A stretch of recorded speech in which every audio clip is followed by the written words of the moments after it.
Good afternoon, ladies and gentlemen. Welcome to the Committee on Public Finance. Please introduce yourselves for the record. Kapila Senanayaka, Director General, Department of Fiscal Policy. Thank you. Ajit Abhisekara, Deputy Secretary to the Treasury.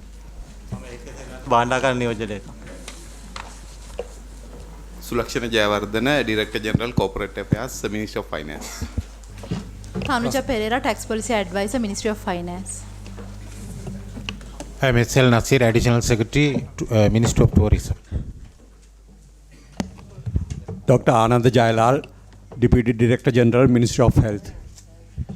Russell Ranavira, Athrekadash General, Virendha, Ayojan Patipati Department. I am DS Prasadini, Director, TIP. Mohan Vijayaratna, Controller, Import and Export Control Department. Atreka Lekam, Vidya Takshana Matanchi. I'm Mihir Dialvi, Senior State Counsel from the Attorney General's Department. Additional Secretary, Ministry of Foreign Affairs. Deekshana Suravira, Sri Lanka Pramiti Ayataniya Sabhapati. Siddhika Senaratna, Director General, Sri Lanka Standard Institution. Taraka Jayasundra, Assistant Director, Department of Fiscal Policy. Suganya Saravanamuthu, Assistant Director, Department of Fiscal Policy. Sandhini Rajapaksha, Deputy Director, Department of Trade and Investment Policy. APDD Chandurangi, Assistant Director, Department of Trade and Investment Policy. Subhani Kirtiratna, Director, Financial Intelligence Unit, Central Bank of Sri Lanka. Sanjika Kamanankada, Assistant Legal Advisor, Ministry of Foreign Affairs. Dr. Ayeshari Singh, Additional Director, FIU, Financial Intelligence Unit, Central Bank of Sri Lanka. Vasant Allis, Director, Payments and Settlements, Central Bank of Sri Lanka. Chamindu Bandara, Assistant Governor, Central Bank of Sri Lanka. Deepa Nilakanti, Deputy Director General, Sri Lanka Standards Institution. W.S. Pushparani, Chief Finance Officer, Ministry of Transport, Highways, Ports and Civil Aviation. Gaini Liyanage, Director Finance, Sri Lanka Ports Authority.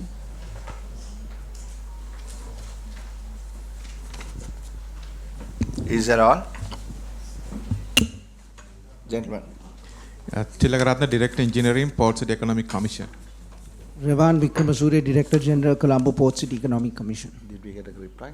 W. Sudat Prasanna, Director Foreign Exchange, Central Bank.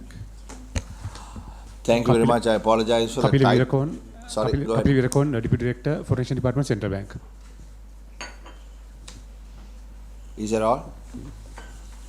Apologize for the the number of officials here today. That is because we have 6 regulations to take up because government business that got postponed with the dissolution of Parliament. So tomorrow also we'll have a big crowd, but after that, hopefully we'll have a more manageable number of officials here. First one we have today, Deputy Secretary, is the regulations under the Import and Export Control Act. As a housekeeping matter, once we finish business, depending on whether you need to be here or not, you can leave, right?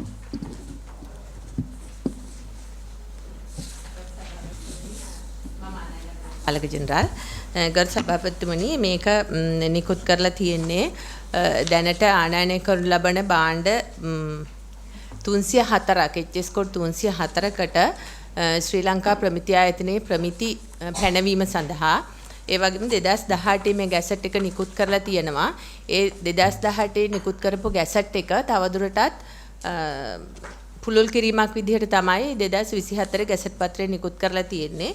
Gazette පත්‍රය නිකුත් කිරීමට පෙර අපේ අමාත්‍ය මණ්ඩලයට ඒක ඉදිරිපත් කරලා තියෙනවා. අමාත්‍ය මණ්ඩලයකට එකඟ වුණාට පස්සේ ගැසට් පත්‍රය නිකුත් කරලා තියෙනවා. ඊට පස්සේ පාර්ලිමේන්තුවට ඉදිරිපත් කිරීම සඳහා නැවත අමාත්‍ය මණ්ඩලය ඉදිරිපත් කරලා පාර්ලිමේන්තුවට ඉදිරිපත් කරලා තියෙනවා. ඒක තමයි ගැසට් පත්‍රය. දැන් මේකේ පොඩි ගැටලුවක් මතුවුණා නේද ගිය පාර? ගිය පාර මේක පොඩක් දැනුවත් කරනවාද අපේ එදා හිටපු කට්ටිය කවුරුත් අද මෙතන නැහැ ගරු මන්ත්‍රීතුමන්ලා. මොකද්ද මේ උද්ගත වෙච්ච ප්‍රශ්නේ අපි නීතිපතිවරයාට දැනුම් දීලා තියෙනවා මේක අපිට දෙකෙන් එකක් කියන්න කියලා. හැබැයි නීතිපතිවරයාගෙන් අපිට මේ පිළිතුරක් ලැබිලා නැහැ. නීතිපති දෙපාර්තමේන්තුවේ ඉන්නව නේද? Alright, we'll come to you later, but ඔබතුමියට පුළුවන් ද කරුණාකරලා ඉස්සෙල්ලා මේක පැහැදිලි කරන්න මොකද්ද කියලා මේ වෙච්ච ප්‍රශ්නේ? ඔව් මේකෙදී ආහාර මේ භාණ්ඩ කීපයක් ඇතුළත් 34ක් වගේ ඇතුළත් කරනු ලැබුවා අලුතෙන්. ඒකෙදී ගැටලුවක් මතුණා ශ්‍රී ලංකා ප්‍රමිති ආයතනය සහ සෞඛ්‍ය අමාත්‍යාංශයේ ෆුඩ් කන්ට්‍රෝල් යුනිට් එක. ඒ දෙගොල්ලොන් කවුද මේක නිශ්චිත වශයෙන් මේක අධීක්ෂණය කර යුත්තේ, මේකට මේ ස්ටෑන්ඩඩ්ස් පරීක්ෂා කර යුත්තේ කවුද කියන එක. ඉතින් ඒ තත්ත්වය තුළ අපි ඒ දෙගොල්ලොම මේක පරීක්ෂා කළ යුතුයි කියන තැන ඉඳලා තමයි මේ ගැසට් එක නිකුත් කරේ. ඒ වෙලාවේදී ෆුඩ් කන්ට්‍රෝල් යුනිට් එක කිව්වා ඒක WTO තියෙන මේවලට against තමයි ඒක ගහලා තියෙන්නේ කියලා. හැබැයි අපි ඊට පස්සේ පබ්ලික් ෆයිනෑන්ස් කමිටි එකෙන් පස්සේ අපි මේක ඊට ඉස්සෙල්ලත් අපි යවලා තිබුණා කොමර්ස් ඩිපාර්ට්මන්ට් එක හරහා අපි ඒක ගැසට් පත්‍රය යවුවා WTO එකේ මේ මොන හරි අවශ්‍යතාවයන් තියෙනවා නම් අපිට ඉදිරිපත් කරන්න කියලා. හැබැයි අපිට ඒකට පිළිතුරු දීලා තියෙන්නේ ඒ පැත්තෙන් එහෙම ඒගොල්ලන්ගේ නිරීක්ෂණයක් නැහැ කියලා. ඒ කියන්නේ මේ දක්වා ඒගොල්ලන්ට එහෙම දෙයක් එහෙම වයලේෂන් එකක් නිරීක්ෂණය වෙලා නැහැ කියලා මේ කොමර්ස් ඩිපාර්ට්මන්ට් එක පැත්තෙන් කියලා තියෙනවා.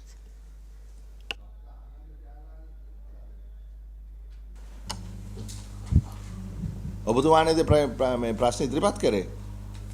ඔව් සභාපතිතුමනි. ඔව් කරුණාකරලා අපිට දැනුවත් කරන්න. මෙතනදී අපනයන ආනයන හා අපනයන පාලකගේ පනතයි සෞඛ්‍ය අමාත්‍යාංශයේ සෞඛ්‍ය අමාත්‍යවරයා විසින් මෙවුන් ලබන ආහාර පනතයි අතර යම් කිසි ගැටුමක් එනවා. මේ රෙගුලාසිය සම්මත වුණොත් ඒක තමයි මම ඉදා ඉදිරිපත් කරේ. විශේෂයෙන්ම ආහාර සඳහා සුවිශේෂ වෙච්ච පනතක් තියෙනවා. ඒ පනතෙන් බලය තියෙනවා ආහාර අපනයනයට යම් රෙගුලාසි පනවන්න. එතකොට ඒ රෙගුලාසි ප්‍රමිති ආයතනය මගින් පනවන ප්‍රමිතිනුයි අතර සමහරලාට නොගැලපීම් තියෙනවා. නොගැලපීම් කියන්නේ හුඟක් වෙලාවට ප්‍රමිති ආයතනයේ තියෙන ප්‍රමිතීන් වඩා ඒ කියන්නේ ක්වොලිටි පැරාමීටර්ස් කියන එක ඒ වගේ අඩංගු වෙනවා. එතකොට මේක ලෝක සංවිධානයේ විසුමත් එක්කත් ගැටලුවක් එනවා. මොකද ජාත්‍යන්තර වෙළඳාමට බලපාන නිසා. අර ලෝක වෙළඳ සංවිධානය මේකට එකගයි කියන එක මම එකඟ වෙන්නේ නැහැ. එහෙම එකඟ වෙනවා කියලා අපිට කවුරුත් කියන්නේ නැහැ. නමුත් කවුරුහරි රටකින් තමයි විරෝධතාවයක් මතු කරන්නේ. හුඟක් වෙලාවට ලංකාවේ විරෝධතාවය මතු වෙන්නේ මේක අපි නැවැත්තුවොත් තමයි. එදා දීපු සබ්මිෂන් එක මම සම්පූර්ණයෙන්ම ඉදිරිපත් කරනද සභාපතිතුමනි? කියන්න ඉක්මන් කරලා. The Imports and Exports Control, Standardization and Quality Control Regulations of 2024 under the Imports and Exports Control Act number 1 of 1969 include numbers of food commodities. Serial number 1 to 48, serial number 128 to 131 are food commodities. My submission on behalf of the Chief Food Authority and the Ministry of Health is pertaining to those commodities only.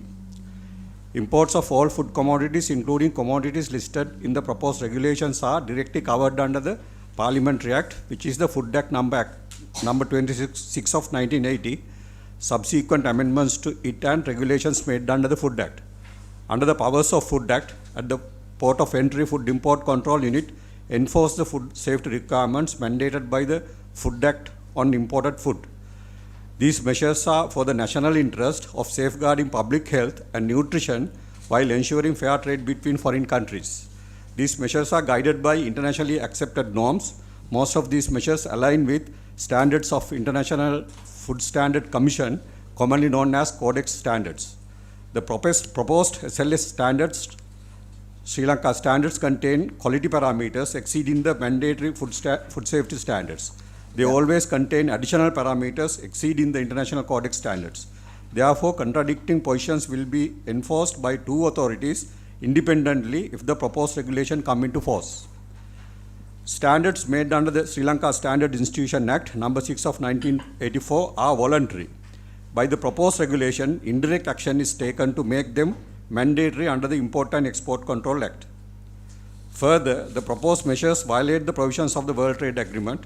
The proposed regulations, if adopted, violate Articles 2, 3, 5, 7, 8 and others of Century and Phytosanitary Agreement of the World Trade Organization. Especially paragraph 3 of Article 2 is violated by the proposed regulation. I think it's fairly clear, what your position is fairly clear. Yes. Now this is 6 months since we met last, and we had written to the Honorable Attorney General. I'll just read out the relevant section. In view of the said opinions, we heard the said opinions, so 2 opinions here. I have been directed by the chair of the committee to seek your opinion on whether these regulations violate international conventions. After consulting all relevant parties, this letter had been sent to the Honorable Attorney General on the 12th of July 2024. I am told that we didn't get a reply to this. I don't want to drag this on, because we don't want to hold this gazette because of the 37 food items. 48 food items out of 217 total items here altogether. So I want to resolve this. So can you help us do that? So the Standards Authority, are you in agreement with this statement to say that our standards are more stringent and more different to what the world would have agreed in other countries? Sir, I don't think I will agree, because this gazette was sent to public comments for the last 6 months. So the public comment period is 6 months. And before that, this 2018 one was there. So that was there for how many years? 6 years. Voluntary versus mandatory is what he is saying, no? No, what I'm trying to say is, if there had been any objections, they had that 6 months period to make an objection, which didn't materialize. So that means there's no objections. Only within 6 months period they can make an objection. Yeah, let me pose it in a different way. Since 2018, has any good that came to Sri Lanka has been stopped using this act? I didn't get it. No. So these standards, yes, has it been applied? I mean, if it's laws in 2018, have we stopped any consignment coming in using these standards? Not coming in, sir. We have asked them to re-export, because if it is not compliant to the quality. Yes, I'm asking any food item that was sent Stopped, back. let's say. Stopped. Who asked to be re-exported because the standards were not met. Not stopped, no? No, because we can't stop them coming in. Yeah. So coming into the local market. No. Yes. Several of them have been stopped. Salmon, not salmon. Not sardine. only salmon, there are a lot of even non-food items have been stopped, and using we have. This act. Sorry. Using the standard. Yes. Several items. And those consignees or the importers did not complain. No. And I will just give an example. We are experiencing now the chili.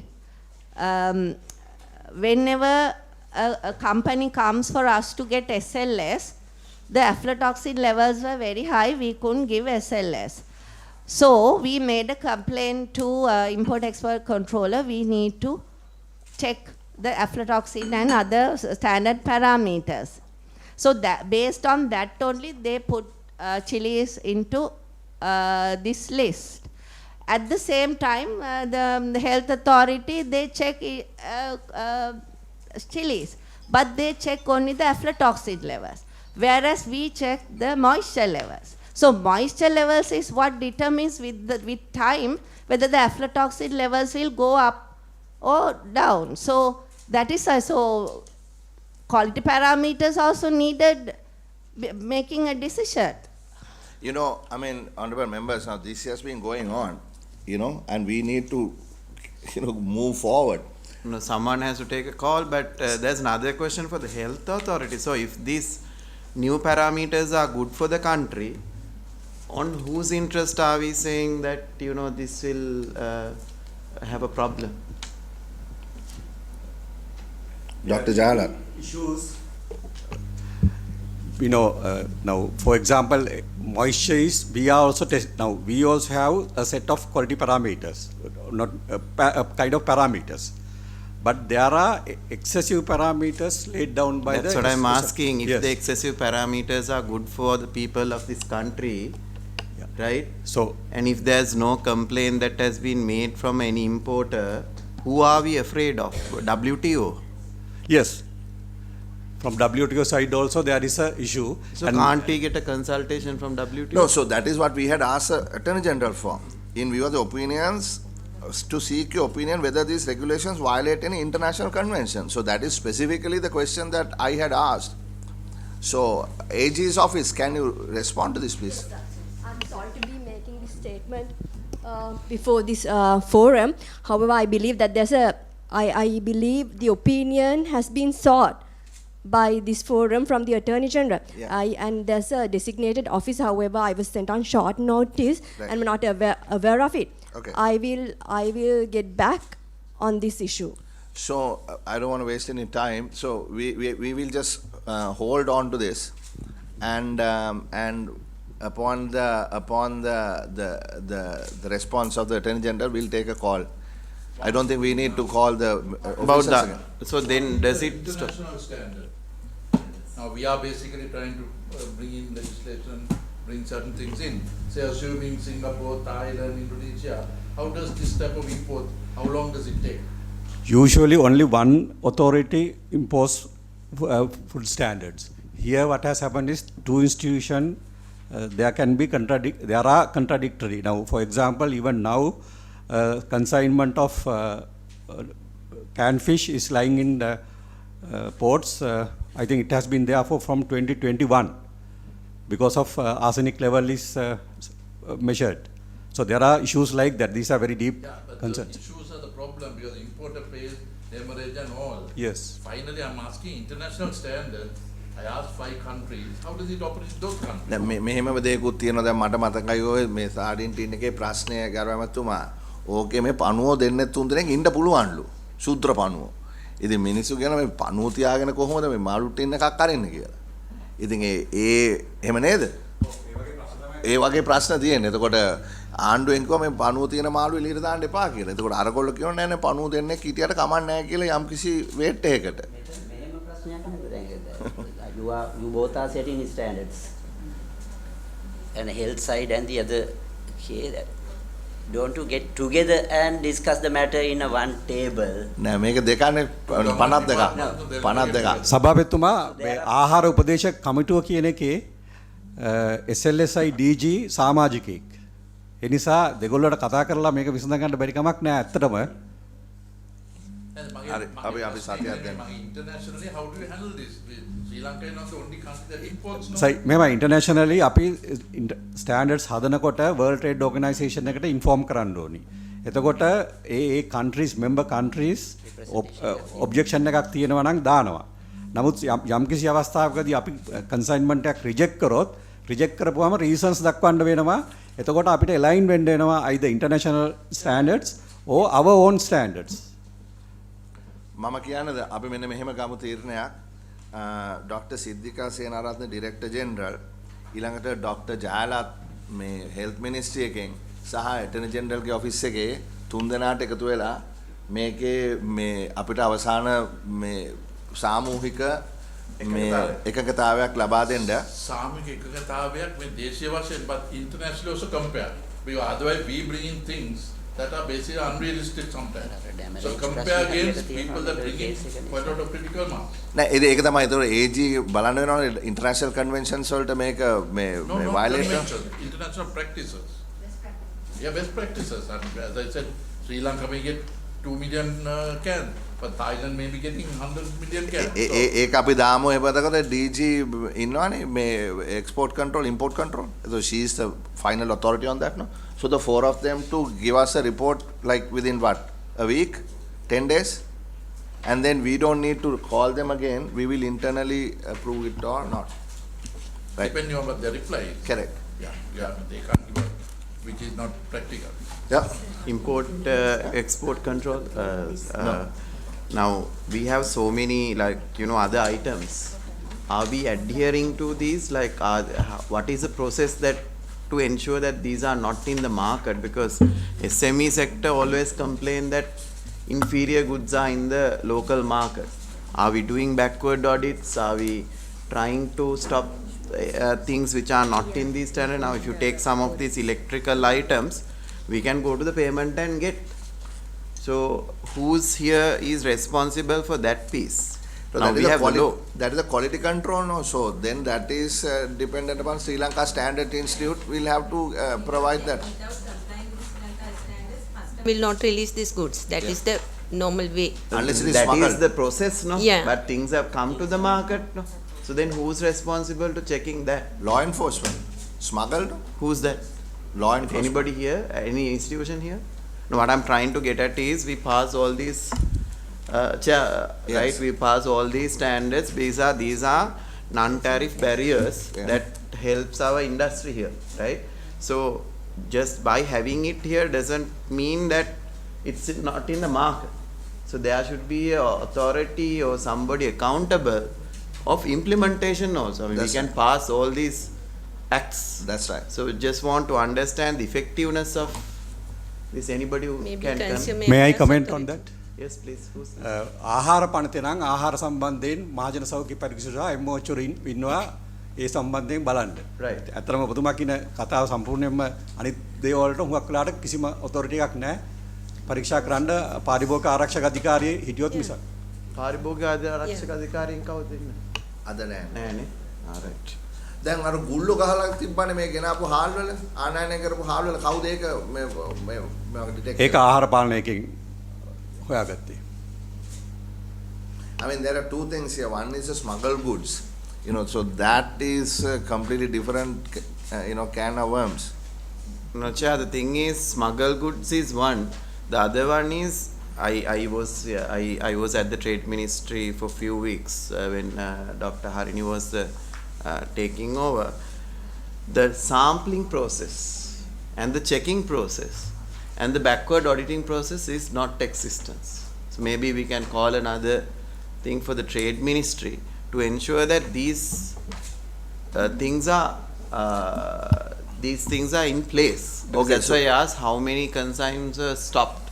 Yeah. So shall we do this? Shall we give another directive to the Consumer Affairs Authority to tell us the status on what they do when goods appear in the marketplace, which is in this 160. Outside of the accepted quality standards.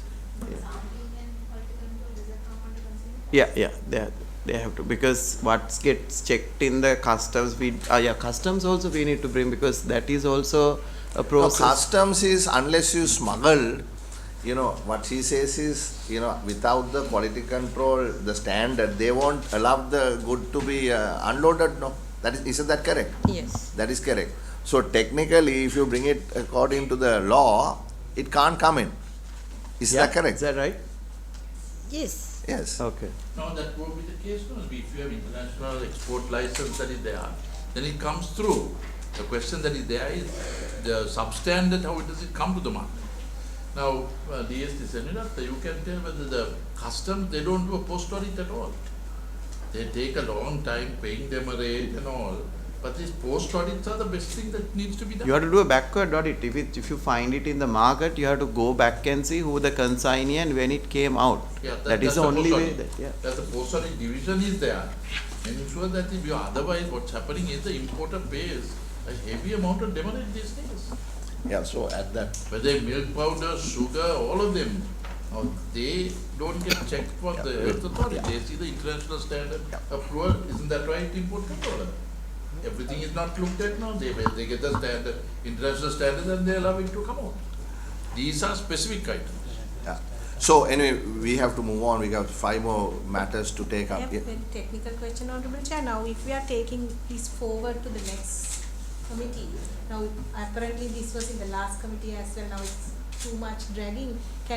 Is it possible to come to a conclusion? What do we expect from the next committee? Well, actually, we are not going to put it to the committee again. We are not planning on calling the officials. All what we want is the committee that we appointed, the 4 people from the 4 institutions to come up with the solution. Right. So then we can internally approve it. We don't need to call them again. Right, okay, thank you. Thank you. So that's it for the moment. So if you are not needed for any of the others, you all can leave the committee.